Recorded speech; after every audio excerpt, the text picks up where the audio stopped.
I'm at the Freedom March in central London and I've just bumped into Glen.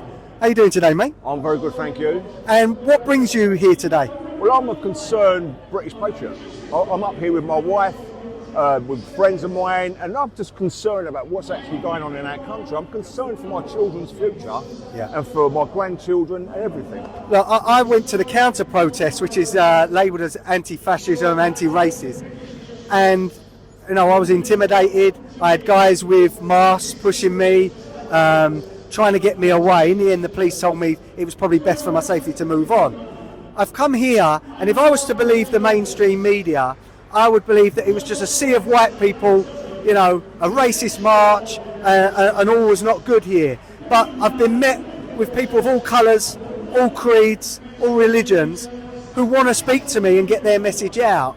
You know, what message would you like to get out there today? Well, what I like to say to you is an absolute snap, because I've been seeing exactly the same thing. I've seen people of all different creeds, all different colours, and I'm out there. The message that I'd like to get out to people is, it's about our culture, it's British culture. We love and embrace everyone, and we've embraced everyone for years and years, all around the world, coming over with their cultures, with their religions, etc. Yeah.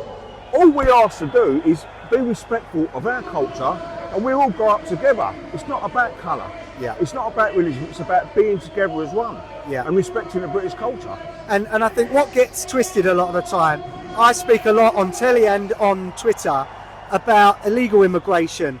People coming across on boats, they are fed 3 times a day, given hotel rooms, while our pensioners are struggling this winter. They're taking a winter fuel allowance away. Many probably will die, and it angers a lot of normal folk out there, whether they're white, black or brown skin. It angers a lot of people, and a lot of people I'm speaking to today are here for that reason, and it seems like the government are ignoring us, doesn't it? It absolutely does. I mean, if we can send, I may have the figures wrong here, is it an overall escalation of 11.6 billion to other countries on climate control? Climate aid, etc.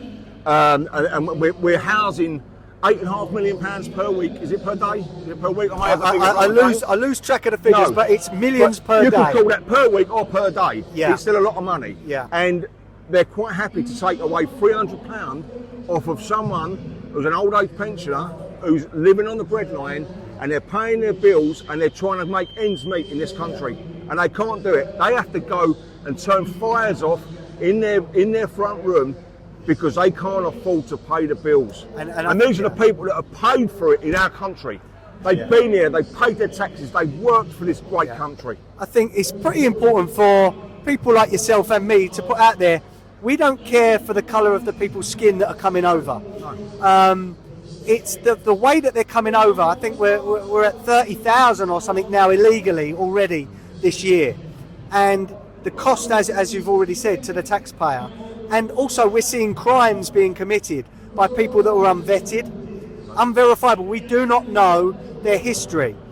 And there comes a time when communities will say enough is enough. And we don't want it to get to that point. So we want our voices heard. That's how I see it. And I think things like this today, speaking to people like yourself and others, it's getting that voice out there that this isn't a far right rally, is it? Not at all. It's nothing to do with being far right or nothing like that. It's nothing to do with creed or colour, exactly what I said. It's just about British people, the real working class British people of this country that's made this country great over the years. Yeah. And it's safeguarding that for the future of our children. Yeah, look, I'm a father, so obviously I'm worried as well. Now, they keep putting Keir Starmer interviews and little clippets on the screen, and the boos from the thousands of people here, you know, they're deafening. Would you ever vote Labour? You must be joking.